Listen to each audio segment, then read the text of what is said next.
Quando uma criança recebe um diagnóstico, quem precisa aprender um novo caminho é a família.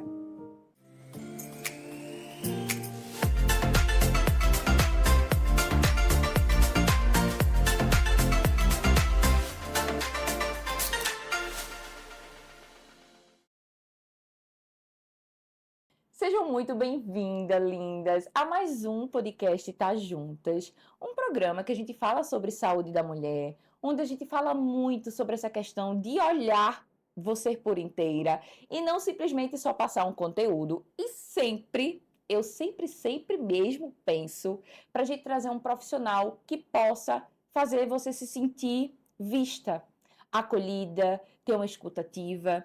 E hoje a gente vai falar de um tema muito importante. Passou dia 2, vivenciamos a conscientização, o Dia Internacional do Dia do Autismo, e a gente sabe a tamanha importância desse acolhimento para essas mães que são solo, com crianças atípicas e famílias que existe ainda uma rede de apoio por completo com essas crianças. Seja de uma criança, seja de duas crianças, a gente não tem como medir a dimensão de quantas crianças essas famílias têm que são atípicas.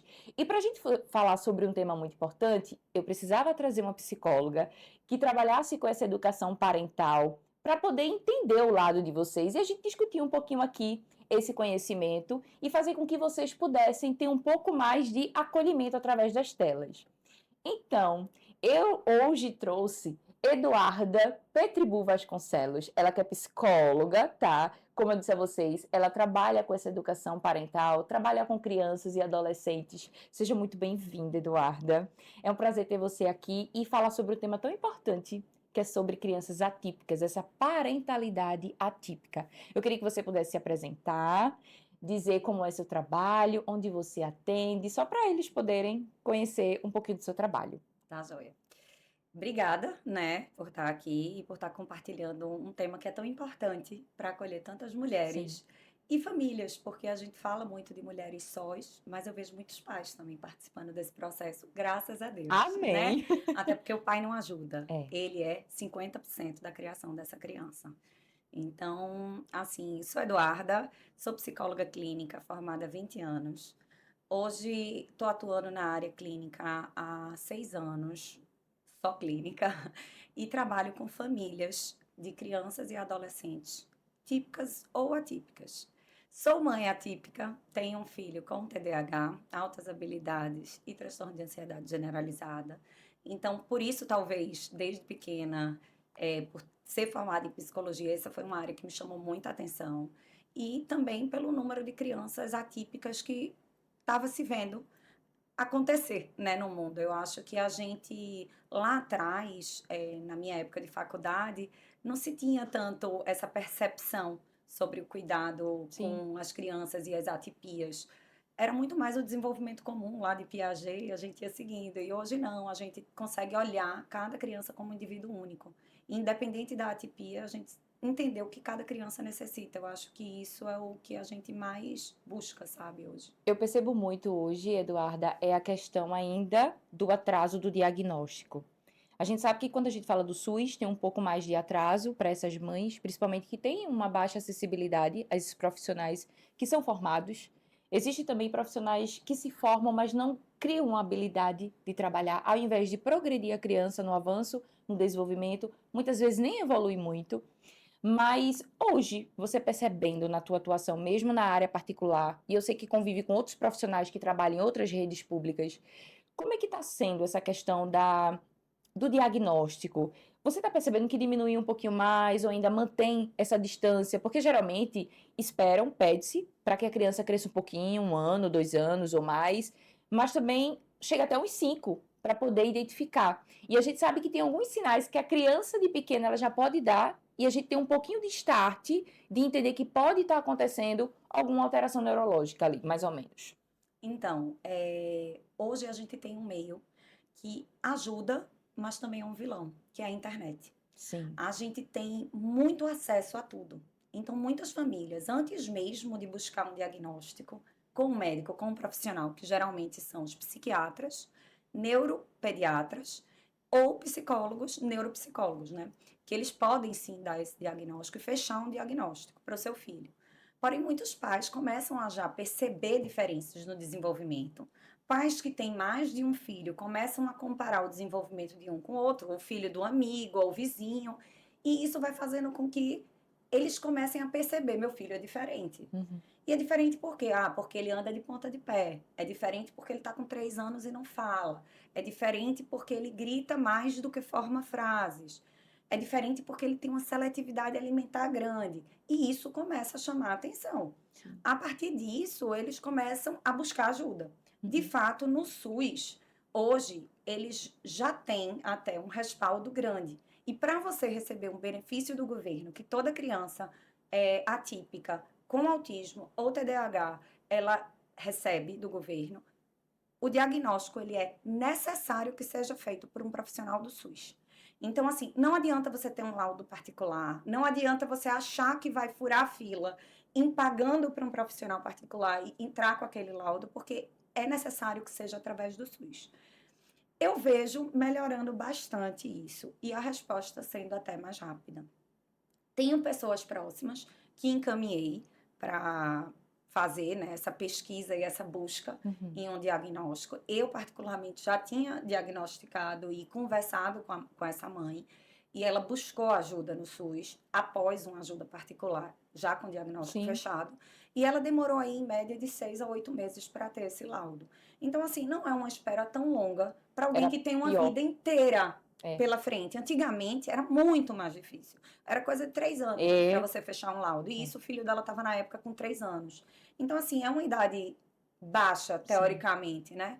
E assim, hoje o que eu vejo mais de estímulos é que os pais estão se preparando mais para trabalhar com essas crianças. Porque não é sobre meu filho é autista, meu filho tem TDAH, é o que meu filho precisa. É. Porque dentro da condição, cada um precisa de algo diferente. Sim.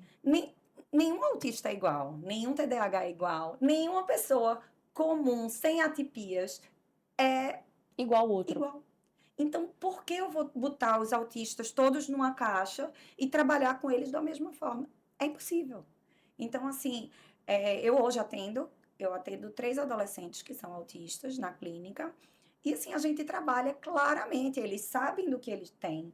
A primeira coisa que eu faço quando chega um paciente, essa não é minha especialidade, tá? Eu trabalho com terapia cognitivo-comportamental, mas trabalhar dentro da terapia com autistas de nível de suporte 1, a gente trabalha muito mais dentro da prática clínica as habilidades sociais, porque eles são muito, às vezes, direto na forma de falar e muito sensíveis. É. Então, assim, eu preciso mostrar para ele coisas que são assertivas, dizer, ou coisas que é meio inadequado ele falar em público, assim, Sim. na roda de amigo, que ele pode ser tido como, eita, foi inconveniente. Então, são esses mecanismos que a gente vai trabalhando e técnicas para que ele se sinta mais confortável em lidar com o igual, né? Com a rede social dele, que são os colegas de turma, que é o namoradinho, o namorado. Então, como é que eu posso ser adequado se eu penso de forma diferente?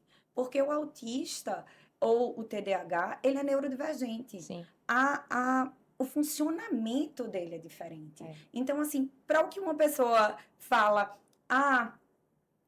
uma expressão que você diz assim, água mole em pedra dura, tanto bate até que fura. Ele vai no literal e ele vai dizer como?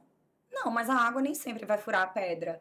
Então, para ele, aquilo não vai fazer sentido, mas é uma expressão que a gente diz. É. Então, a literalidade deles é uma coisa que a gente trabalha muito no consultório. Então, eu acho que essas mães, hoje, elas têm uma facilidade, sim, muito maior, por conta da parte do Google, Uhum. que é tudo na É do vida, do Google. GPT. É. Então, assim, hoje eu acho que elas começam a entender e perceber seu filho enquanto diferente. Mas muitas mães também, eu noto no consultório, que elas têm o desejo que a hiperatividade do seu filho seja um TDAH. E às vezes aquela criança só é uma criança mais trelosa, Sim. mais curiosa, Sim. que ela é de fato hiperativa, mas que ela não tem TDAH, sabe? Ou que ela tem uma seletividade alimentar, ou anda na ponta do pé, mas que ela não tem o autismo. Porque hoje eu acho que também, pelo excesso de conhecimento e de informação, muitas pessoas diagnosticam o próprio filho sem ter um diagnóstico. É. E aí é onde eu pergunto sempre quando a mãe chega com o diagnóstico lá, mas eu vi isso no Google, eu digo, veja bem, o diagnóstico ele não define teu filho. O diagnóstico ele abre portas para a gente trabalhar em cima das fragilidades e dos desafios impostos, Sim. né? Mas uma criança com hiperatividade, ela tem alguns desafios. Eu preciso ensinar ela que não é adequado ela ficar correndo numa sala de aula. Mas ela não precisa ter TDAH para isso. É você quebrar o que ela procurou saber antes, que não era nem função dela, para facilitar o trabalho dela, para encaminhar e acelerar o processo. Total. E muitas mães acham que por ser atípico ele vai tomar uma medicação e vai ficar calmo. Não vai. É a pior a estratégia que ela tem. Porque isso também tem na rede social. Ah, meu filho tomou esse medicamento e ó, ele melhorou, estabilizou. Então muitas já estão também querendo dessa forma porque existe outras mães falando da mesma forma. Total. Então, às vezes eu vejo mães que chegam lá no consultório dizendo que estão dando melatonina para o filho. Uhum. Ok. Você perguntou ao pediatra? Você Canabiol também, quando não é Canabidiol, passado. total, por conta do sono, porque geralmente crianças É. que têm autismo ou TDAH, elas são crianças que elas têm um sono mais comprometido. Todas são? Não. Mas esse é uma característica, Até tá? porque essas que a maioria são comprometidas, não existem atividades para tirar um pouco mais da energia deles. E quando os pais não têm essa hora de trazer essa energia, ou então colocar ele em alguma atividade que puxe a energia dele, eles querem que eles durmam de uma hora para outra. Só que a criança está tão elétrica, querendo vivenciar alguma coisa para cansar, que vão para a medicação. Total, porque é mais fácil, é o caminho mais curto. É. Então, hoje eu vejo muito, às vezes, o pai ou mãe chegam lá com diagnóstico na criança de TDAH ou de autismo e já vem querendo uma medicação.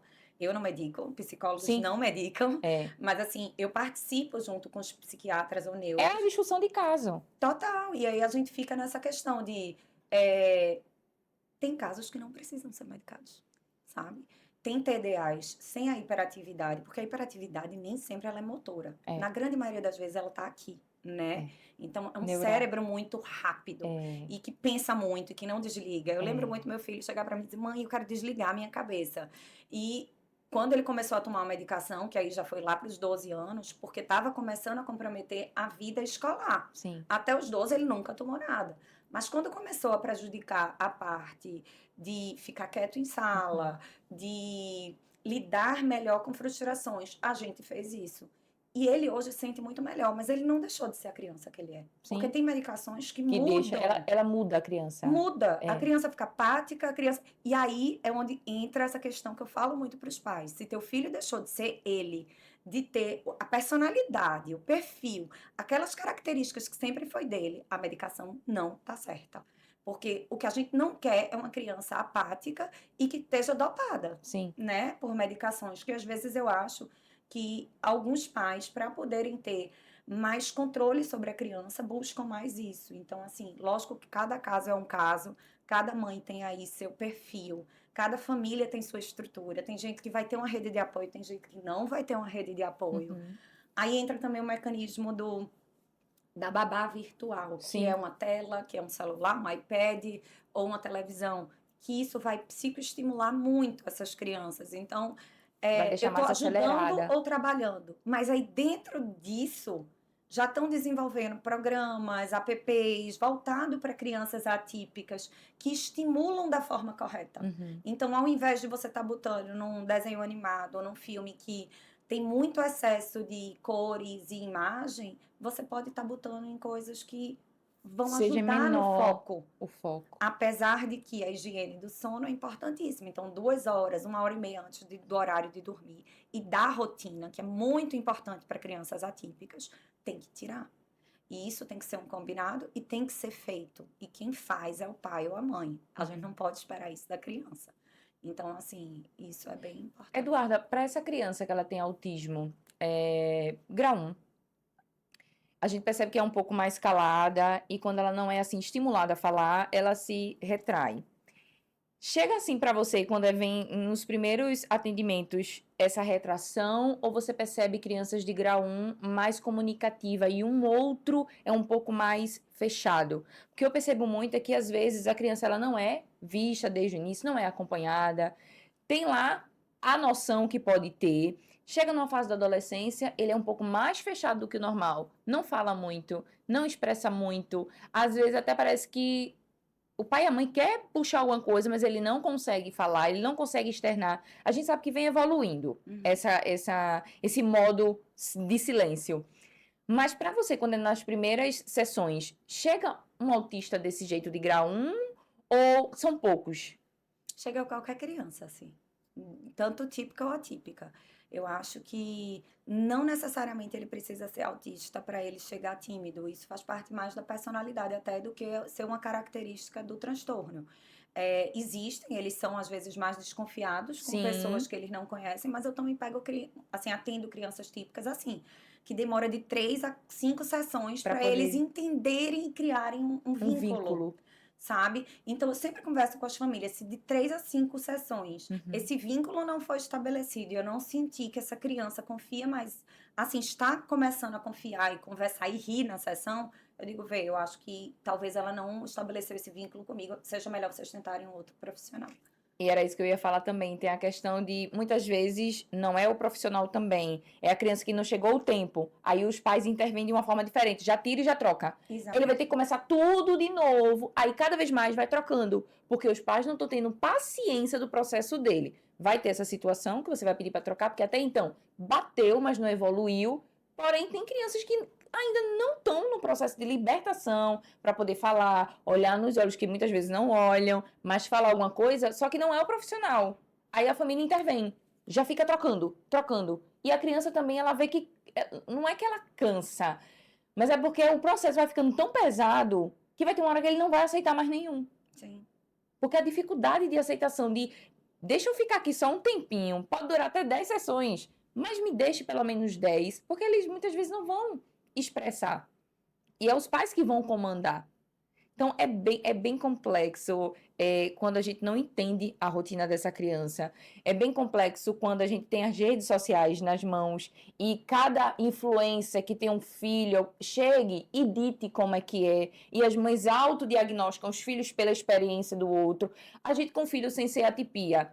Uma gestação já é diferente. A segunda gestação já é diferente. O primeiro filho nasce diferente do segundo, desenvolve diferente. Eita, que esse aqui é um pouco mais lento. Esse aqui é um pouco mais ligeiro. Esse aqui tá no meio termo. Porque toda criança tem que ser igual a da influência da outra mãe, que eu tenho que diagnosticar como igualdade.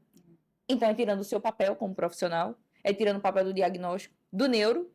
Agora, você falou uma coisa que muitos não dizem isso na rede social, é a questão da importância do SUS, do laudo do SUS. Porque tá chovendo de laudo particular. Sim. Porque hoje, o que é que acontece?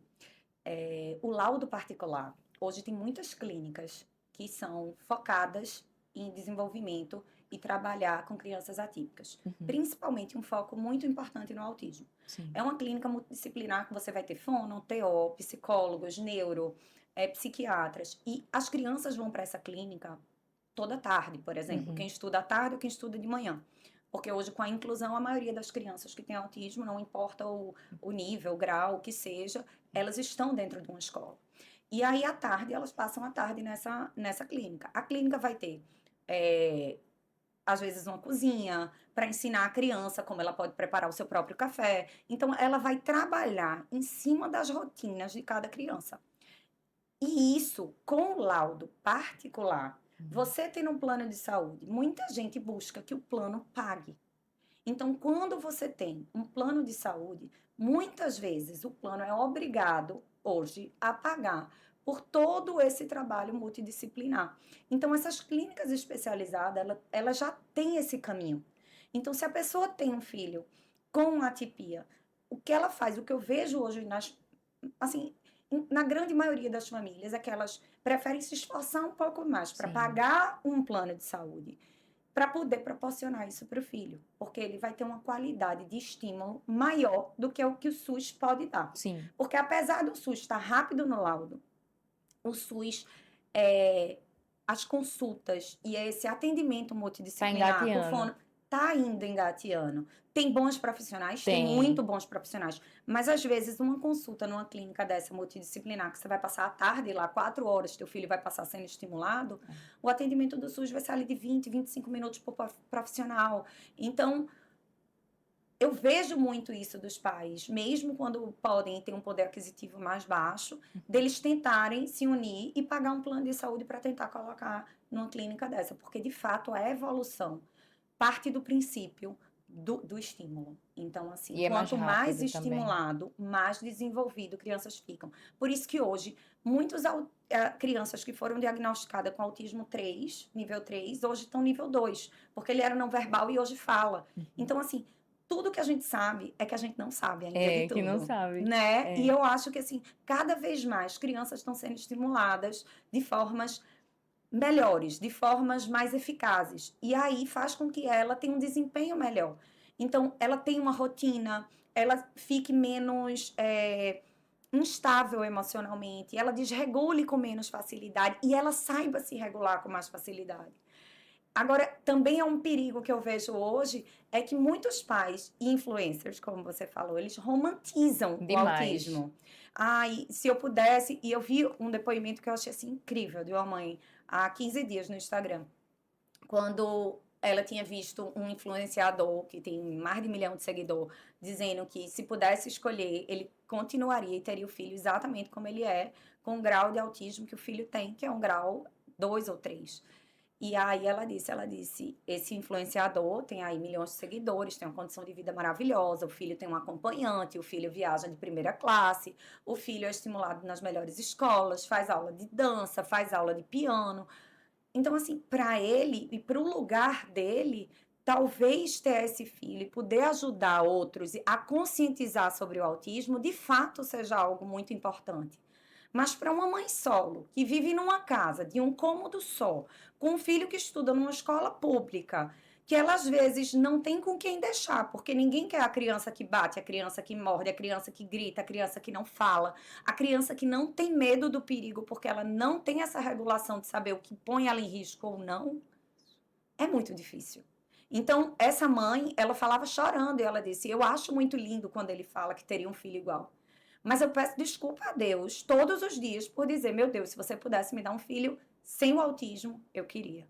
Então, assim, isso me faz pensar de um outro lugar de fala, que até enquanto mãe, eu olhava esse influencer e eu fazia: meu Deus, que linda a forma que ele lida com o autismo, que lindo. Mas quando você vai para uma realidade completamente, assim, diferente da dele, é muito duro. E ela não tá dizendo que ela não quer o filho dela, ela tá dizendo que ela queria o filho dela típico. Ela não tá dizendo que ela hoje não vai cuidar e abandonar o filho dela, mas ela tá dizendo que ela queria ele saudável. E não só saudável de forma que brinca, porque isso ele já faz. Mas e nas horas difíceis? Que quem controla é ela, que quem tá é ela. Porque o marido deixou por conta da atipia, que isso acontece com muitos casais também, de separar, porque o pai não aguenta e larga. E o filho fica com a mãe. Então, assim, isso a gente vê essa desregulação emocional nos casais quando descobrem o laudo, né, e o diagnóstico desse filho. Então, o pai tenta, mas ele pula fora e o filho fica com a mãe. Então, é justo você julgar? Eu não julgo. Nem ela, nem o influenciador, De jeito tá? nenhum. E era onde que eu ia entrar agora, essa questão dos pais. Porque são visões diferentes. O pedir desculpa dela realmente não é porque ela não queria um filho atípico, é porque ela tá sozinha e ela não é profissional de saúde para poder lidar com a situação, ajudar aquela criança a desenvolver. E ela não tem nenhuma obrigação, ela queria só ser mãe. E ela tem uma sensibilidade para ajudar o filho a evoluir. Então, é a dor de muitas mães solo que são de baixo acessível de questão de saúde, que faz a gente entender o lado delas também e não julgar. E realmente, a gente tem um lado da moeda com mais favoritismo, tem um outro lado com mais dificuldade. Esse lado do favoritismo, que bom que tem pessoas boas que falam sobre isso de uma forma diferente, Leve, né? não julgando também, mas também conscientizando, tentando fazer quem é do baixo também amar um pouquinho a situação, que ela não escolheu que ele viesse assim, foi Deus quem conduziu tudo. E a falta dessa que não tem nada mexe muito com ela, porque ela não vai conseguir viver coisas com o filho. Ela vai viver uma vida em crescimento da criança em prol de descobrir sozinha como trabalhar com aquela criança. Nem ela, nem ela conseguiu ser mãe, nem o filho conseguiu ser filho, e nem ela conseguiu ajudar o filho a desenvolver. Sim. Porque ela não é obrigação, não é obrigação dela, porque ela não é profissional. E não existe um profissional que seja mute para fazer todas as coisas ao mesmo tempo. Para essas mães solo, para esses pais que não deixaram, não fugiram, deixaram essas mulheres só. A gente sabe que gera um medo, a insegurança da sociedade, a gente sabe que gera a angústia de como lidar com essa situação. Como essa família, Eduarda, ela pode construir essa rede de apoio como casal? E essa mulher que é solo, como é que ela pode buscar, assim, alguém mais próximo dela, seja uma amiga, não para ficar com a criança, mas até às vezes para escutar ela, só uma horinha, algum tipo, ou então ela fazer algo com a criança, ir para um parque e tentar de alguma forma fazer algo diferente para ela ter um momento também de descarregar um pouco, porque muitas ainda não têm acesso à terapia, a criança muito menos. E a gente sabe que quando tem uma condição boa, a gente consegue fazer sessões terapêuticas, trabalhar esse conjunto. Mas a gente também sabe que na rede pública existem encontros de mães atípicas. E muitas não vão porque não tem como deixar a criança. Infelizmente, ainda tem profissionais desse grupo que pedem para elas virem sozinhas. Só que não tem como ir sozinha. Não tem.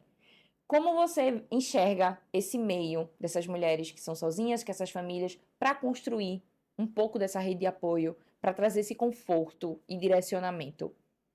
Bem, eu acho que assim, mães atípicas hoje tem uma coisa que facilitou muito, que é essa questão virtual. Então hoje já tem grupos de WhatsApp, grupos através do Instagram e comunidades de mães atípicas para cada transtorno. Quando você gera um filho, você encontra uma pessoa na rua grávida, o que é que a pessoa sempre vai dizer para você? Eu quero um filho saudável. Seu filho tem um transtorno, não significa que ele não é saudável. Ele tem uma condição que é inerente à saúde dele. E aí é onde cai essa questão. Quando a mãe descobre um laudo, que tem um laudo em mãos, que ela tem um diagnóstico, aquele termo ali não é um termo técnico só. Ele vai trazer uma frustração, ele vai trazer uma angústia, ele vai trazer um medo, ele vai trazer instabilidade na vida do casal, porque o que o pai pensa e os medos dele muitas vezes são diferentes do medo da mãe.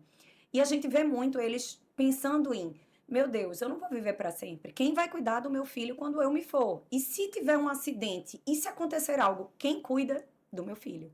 Então, esses são os medos principais que a gente trabalha com as famílias de crianças atípicas. Porém, é onde a gente entra trabalhando um pouco esse luto. Mas é um luto que aí muita gente acha essa palavra pesada, mas é um luto sobre uma expectativa criada enquanto eu gerava. Quando eu gero, ou quando qualquer mulher vai gerar um filho, ela imagina aquele sonho, aquela vida dela, aquela criança. E nem sempre a criança vai corresponder com os meus sonhos, com minhas expectativas, mesmo ela sendo típica. Então, assim, o que eu acho que a gente trabalha mais nos pais é romper e trabalhar esse luto dessa expectativa versus a frustração, sabe? A frustração de não saber lidar. Mas quem disse que você sabia lidar com uma criança típica também? Sim. Você vai aprender a ser mãe É. junto com seu filho, então você vai aprender a ser mãe atípica também. E tentar deixar isso mais leve da melhor forma possível. Vai ter mães que vão abraçar a causa e vão estudar sobre o assunto e vão ficar melhores do que profissionais da área. Vai mesmo. Porque mãe entende filho como ninguém. Sim, E é o que eu sim, digo sim, muito a elas. Eu digo, só você vai entender quando ele tá triste, quando ele quer, quando ele não quer, com os não verbais, né? Eu trabalhava isso na faculdade. Mas ela tem esse poder. E o pai também. E ele não vai ajudar a mãe. Eu detesto quem diz, não, porque o pai ajuda Não, em ele faz casa. parte. O pai faz parte da construção familiar, é 50-50, do mesmo jeito que gerar um filho é 50-50. Então, o pai não ajuda, o pai é pai. Então, você tem que fazer aí, no meio da sua rotina, algo que não fique pesado também para você. Essa mãe, ela tem que ter um momento de sair sozinha, de não ser mãe, de ser apenas a mulher que ela é. Do mesmo jeito que esse pai tem esse direito. Então, eu acho que participar de grupos e comunidades de mães atípicas, de resgatar amigos da escola e da adolescência, para você poder ter um momento de não falar sobre isso também, de ter um escape, de fazer um exercício, de fazer uma caminhada, uma corrida, e também de viver um momento junto com esse filho, onde você possa estimular ele da melhor maneira possível. E que o pai também possa. Então, por exemplo, o café da manhã, um acompanha. No almoço, o outro acompanha. No jantar, os dois acompanham juntos. Então, vocês terem momentos juntos até para a educação ser alinhada. Porque o estímulo, se um faz diferente do outro, isso desregula a criança. Então, vocês terem uma concordância sobre a forma de educar e de trabalhar essas rotinas é essencial. Também, assim, as mães solo com a rede de apoio dela, que vai Sim. ser uma mãe, uma tia, a Uhum. professora da escola. Com crianças autistas, é muito importante você trabalhar a escola em conjunto, porque seu filho passa metade do dia lá. A escola. E a escola auxiliar, a acompanhante terapêutica que às vezes tem, e hoje a rede pública exige que Sim. uma criança autista tenha uma acompanhante terapêutica dentro de sala.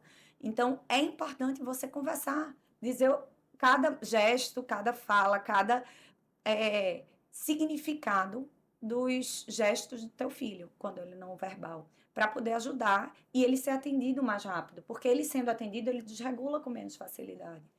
Então, é sobre isso, é sobre você entender quem seu filho é e do que ele precisa, porque ele não vai precisar da mesma coisa que o filho do outro E não precisa. projetar, porque eu acho que é o que todo mundo projeta, o filho dos sonhos. Total, e ninguém nem É, os típicos são, gente, pelo amor é, de Deus, ninguém é o que a gente quer que seja, é. A gente não quer nem que ser o que, os pais querem que né? a gente seja, então fica difícil a gente gerar um filho e projetar nele o que a gente não conseguiu fazer e o que eles querem, que não é para querer, eles têm que querer o que a gente quer como pai e mãe, quando eu falo assim, em querer, em projetar. Só que se, quando é típico, que é o normal, não acontece, porque quando é atípico, vai acontecer. E é o que você pontuou. Não tem como a gente projetar. A mãe que tem um filho típico, ela vai aprender tanto dar de mamar como beber mamar. A mãe que é de filho atípico vai aprender também como dar o mamar e também o bebê amamentar, mas de uma forma diferente. Total. A mãe que é atípica, como ela vai amamentar já vai ser diferente de uma mãe típica. Agora, a mãe atípica, ela vai ter um desafio maior, Sim, sim. porque o mundo não ensina a Não. atipia, ele ensina a atipia. É. Então, na hora que eu trabalho com uma criança típica, eu vou estar esperando e treinado para tudo trabalhar naquilo. É. Então, quando vem uma criança atípica, você fica meio perdida. Você sai do trilho. Mas você consegue se reencontrar. Eu acho que com apoio, com determinação, não é fácil, não vai ser fácil. Ninguém tá Mas romantizando. não tô Ninguém tá romantizando, mas viu? é o que eu digo, você encontrando bons profissionais, tendo no seu neuro, no seu psiquiatra, no seu não, né? No do seu filho, no caso, esse suporte, você vai ter uma parceria aí longa e vão ter pessoas torcendo por essa criança. Quando eu vejo uma conquista de um paciente meu, assim, parece que foi comigo. Quando a mãe mandou uma mensagem, eu tenho uma mensagem que a mãe mandou, ela disse: você não sabe da importância que você tem na vida dele. Fulano hoje não pode ir porque teve uma prova, mas ele precisa falar com você. Ele disse que não quer perder a sessão. Eu vou atender ele de 8 da noite, online, porque ele não tem como ir, porque a mãe não tem mais como levar, porque tem outros filhos.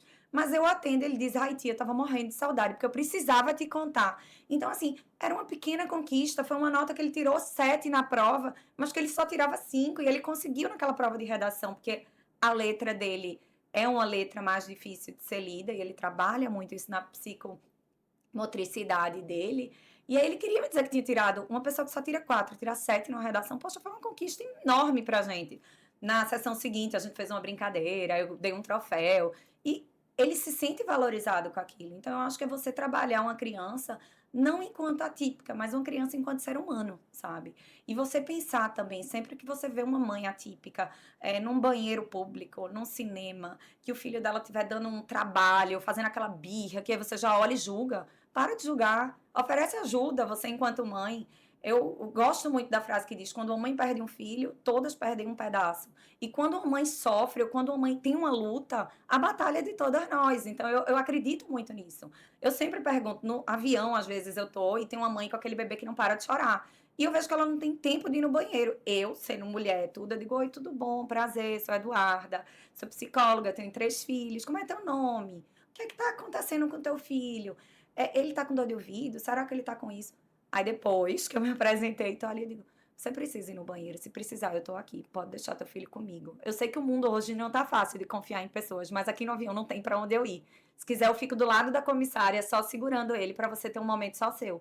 Às vezes ela quer entrar no banheiro e chorar, porque ela tá desesperada com aquela Eu disse isso situação. agorinha. Eu já tive nesse lugar. Eu ia dizer agora, não é nem querer fazer alguma coisa, é só chorar. E só fica só. É. E a gente tem que ser essa pessoa É. de estar ali e dar a mão para outra. Então, É. assim, seja a rede de apoio de quem você não conhece, às vezes. É. Isso é necessário. E eu acho que isso é ser humano, sabe? Mais do que falar sobre atipias aqui, falar sobre a conscientização do autismo, é falar sobre a conscientização da humanidade.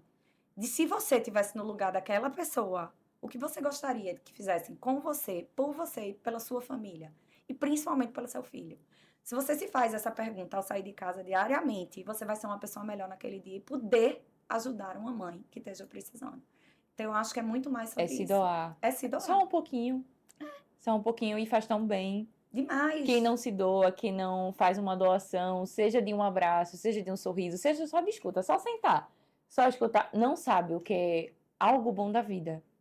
Porque não é sobre só receber, é sobre mais dar, de oferecer do que receber. E é o que falta menos, e é o que falta mais, na verdade. Não falta menos, não existe. Falta mais para essas mulheres. Um pouco mais de atenção, um pouco mais de voz. E de acolhimento também. Eu acho que, assim, elas são mulheres, elas são mães, elas são, às vezes, funcionárias, empresárias, donas de casa. E muita gente invalida isso. Ah, não, porque ela é dona de casa, ela passa o dia, ela podia estimular o filho muito mais.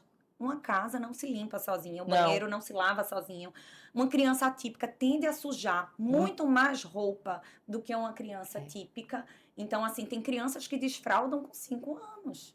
Então, você tem que lavar muito mais roupa. E é o dia inteiro que aquela mãe vai estar dedicada, não só à criança, mas todo o entorno daquela criança. Fazer a comida, arrumar a roupa, limpar o quarto.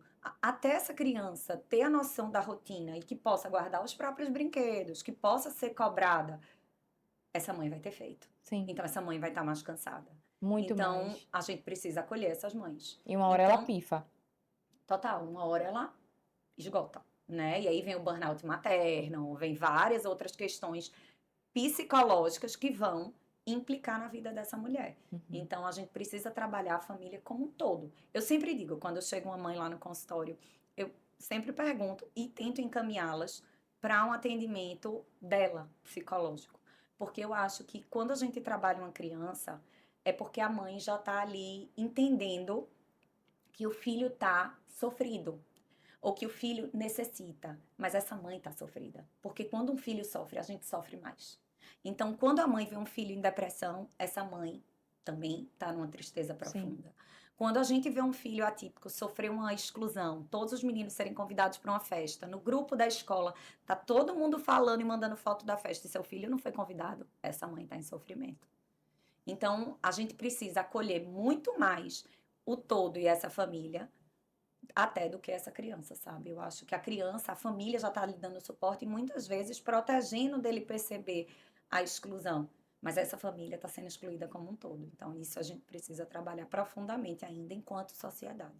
Eu vou pedir depois só para Manu, aos pouquinhos, colocar um pouquinho o Instagram de Eduarda, para vocês conhecerem um pouquinho do trabalho dela. Ela tem vários vídeos interessantes, então ela é bem ativa no Instagram, ela traz muita informação, não só de crianças atípicas, de crianças típicas, de outros assuntos que envolvem essas mulheres. Então vale muito a pena de vocês darem uma olhadinha depois, tá certo?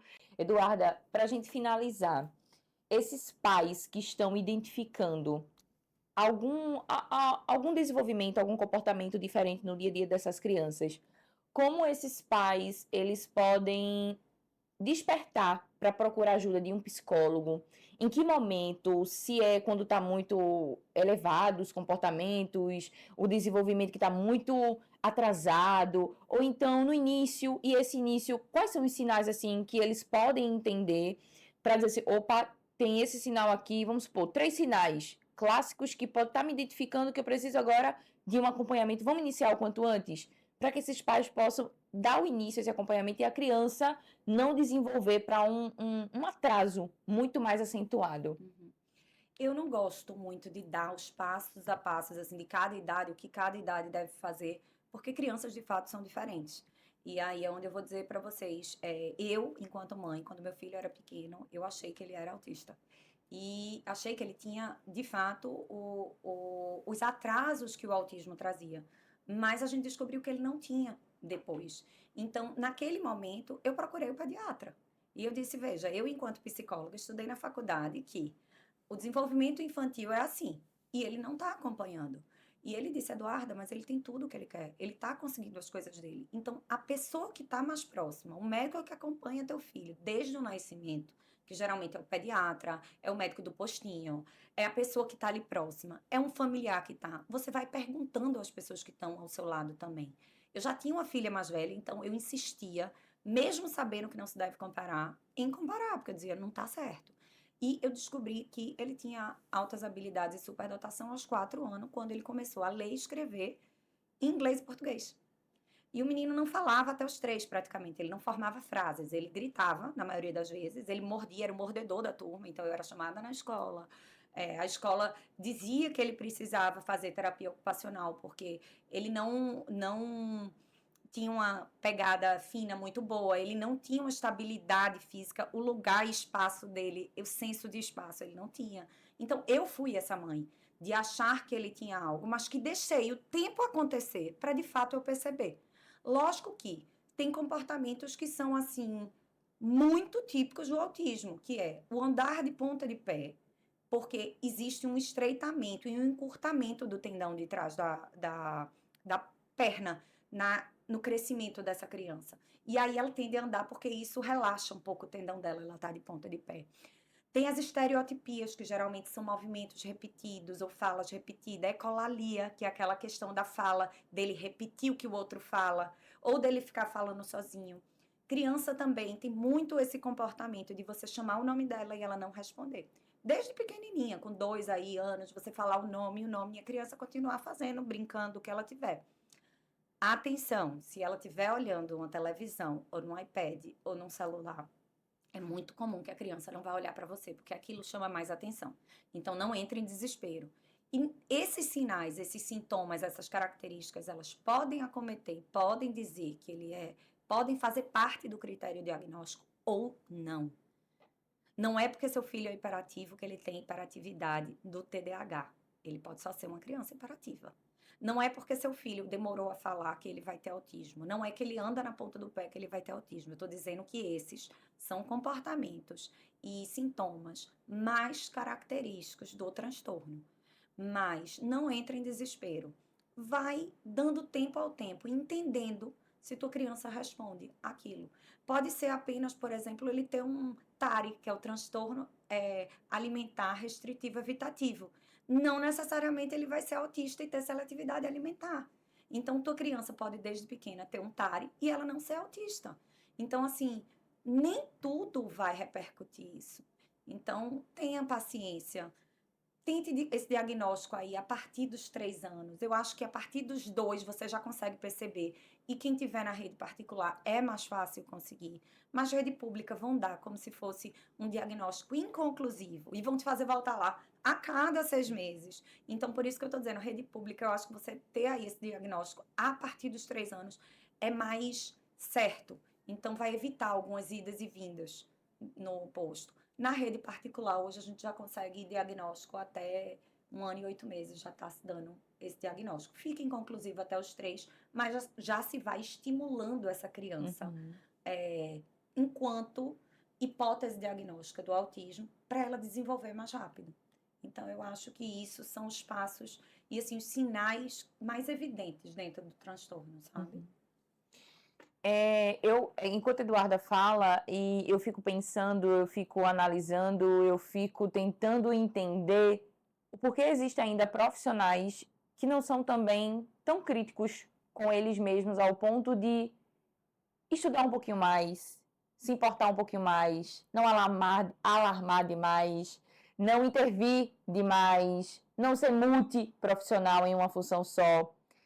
E a gente consegue entender o importante um profissional focar, entender, compreender, para depois tentar cogitar para poder ser encaminhado. É não alarmar quem já está alarmado, que é a mãe, muitas vezes que é solo, é os pais que estão tentando descobrir são pais e mãe que já vem do Google, Dr. Google e Dr. Chat, com diagnóstico, pré-hipótese, já tem uma tese até de doutorado, se brincar, para colocar, que nem passaram pela graduação na atuação, e que tira até a função do profissional para passar essa informação. É um conteúdo que é denso, é um conteúdo que é complexo, é um conteúdo que é muito mais prática, vivência, entender como é a rotina, e não principalmente pelo olhômetro. Como a gente faz uma comida. Ah, mas a gente não tem nem receita. Eu vou no olhômetro e vai dando certo. Não é olhômetro. Não é olhômetro. E trabalhar com essas crianças atípicas é você primeiro entender, olha, todo o atendimento. Isso eu também aplico no meu consultório, porque eu não tenho como fazer isso. Você primeiro atende a família para poder entender a criança. Se você vai atender a criança, você esquece da base, que é quem educa a criança, que são os pais. A gente precisa entender a rotina, a gente precisa entender quem convive com a criança, como é o dia a dia, para a gente entender o reflexo que ele traduz para a gente diariamente. Porque muitas vezes a criança ela replica o que ela não aprende. Ou então o que ela aprende está replicando de forma mais intensa, de uma forma mais, muitas vezes, abusiva para um momento. E a gente fica sem entender por que essa criança está apresentando esse desenvolvimento. Por que ela está retardando aqui? Será que o pai e a mãe está falhando no desenvolvimento, no estímulo? Ah, não é porque não tem dinheiro. Mas será que tem uma horinha, meia hora para estimular de alguma forma? Existe o estímulo, precisa do estímulo. Não é botar uma secretária de casa, uma diarista para estimular. É você ter a vivência com seu filho, porque o filho também ele precisa da tua vivência, da tua presença por perto, para poder entender que ele tem também o apoio dele, que é o pai ou a mãe ou os dois. Então, você que é profissional e está assistindo, que eu sei que tem muitos profissionais que assistem, peguem esse conteúdo que está muito rico. Eduarda, ela trouxe preciosidades de casos clínicos, da própria vivência, da atuação que ela tem, para a gente evoluir no conhecimento. E esse programa é sobre isso, a gente evoluir com outro profissional. A gente está tendo uma conversa, mas ela nem sabe tudo, nem eu sei tudo, e a gente ainda está aprendendo, a gente está evoluindo. Toda pessoa que vem aqui, eu aprendo com ela. E muitas vezes, até para falar de um tema, ela pode aprender comigo também. E é assim. Ninguém nunca sabe tudo. E tá tudo bem. E você que é mãe solo, vocês que são pais de crianças atípicas, não se julguem.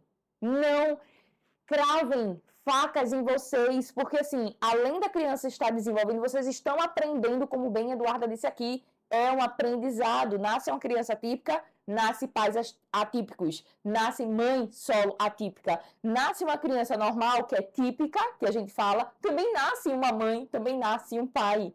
E tá tudo bem. É só vocês respirarem um pouco, ter um pouco mais de paciência, é um pouco mais intenso e diminua um pouco esse excesso de rede social, esse excesso de experiência alheia, porque cada criança é uma criança. Pode ter vários autistas, como a Eduarda também disse, cada um vai reagir de uma forma diferente. E seu filho vai reagir de forma diferente também.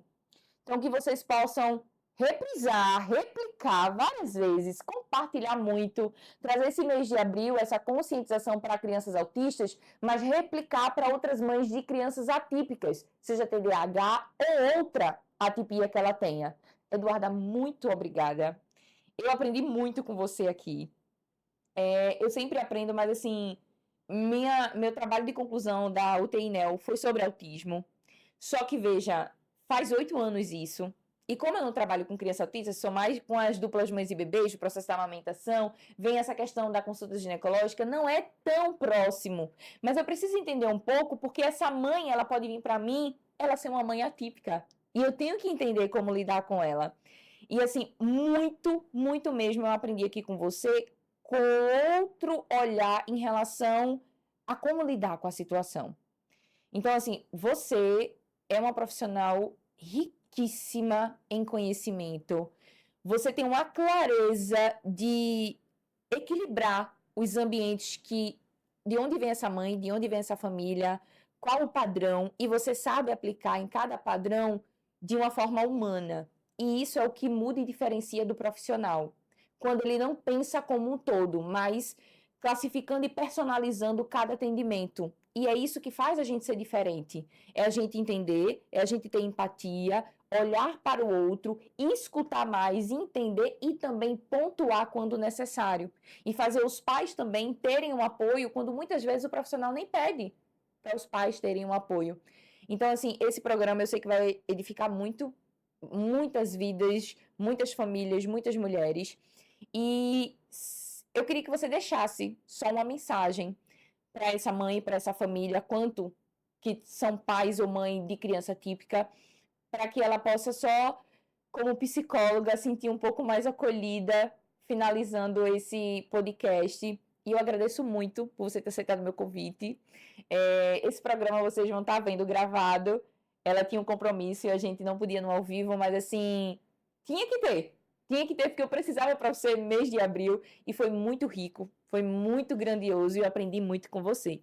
Então, fique à vontade para sua frase. Fico muito feliz de participar também. Eu acho que sempre é bom dividir e aprender. Eu acho que é como você acabou de dizer. Eu só sei que eu tenho muito ainda a aprender. Eu aprendo diariamente com meus pacientes e com suas famílias. Então, assim, se eu posso dizer uma coisa para as mães típicas e atípicas, mas mais especialmente para as atípicas nesse mês, não se culpe. Não se culpe. Faça o que você conseguir fazer. Faça o que você conseguir fazer de melhor naquele dia. Também se respeite no dia que você não conseguir fazer tudo. Não cobre a excelência. Não se compare a outras mães. Você não é igual, nem seu filho será igual, nunca a ninguém. Não se espelhe em vida de Instagram. Instagram é uma fatia muito curta e perfeita da vida imperfeita das pessoas. Então, não se compare. Isso tem destruído o emocional de muitas mães, se acharem menos por conta disso. Então, o diagnóstico ele jamais vai ser uma prisão. Pelo contrário, você vai ter uma liberdade de trabalhar seu filho da melhor forma possível a partir de um diagnóstico. Mas também não tenha pressa dele. Tenha certeza dos passos que você pode dar para chegar a ele da melhor forma possível. Então, eu acho que é com calma, com transparência, com profissionais bons ao seu redor, com pessoas que você confie. Se não confiar no diagnóstico que o médico der, procura uma segunda opinião, procura uma outra pessoa. Tem que bater. É igual a casamento. Vai ser um profissional que você vai ter que lidar por um longo tempo e por um longo caminhar que você vai ter que aprender. Então, você precisa ter uma relação boa, você precisa ter o contato desse médico para você, de vez em quando, mandar uma mensagem, mas também não seja tão invasivo, que os médicos hoje não gostam dessa coisa de WhatsApp. Mas eu acho que é isso. E se acolha. Eu acho que tenha seu momento também, porque você, além de mãe, é uma mulher. E você precisa ser o exemplo para o seu filho. Então, eu acho que é isso. E é isso. Obrigada pela participação de vocês, por estar aqui junto com a gente em mais um programa do Tá Juntas. Eu espero que vocês aproveitem bastante esse conteúdo e não esqueçam que temos ainda o próximo Tá Junta desse mês de abril, tá? Que vai ser na última segunda do mês. Um beijo e até o próximo programa.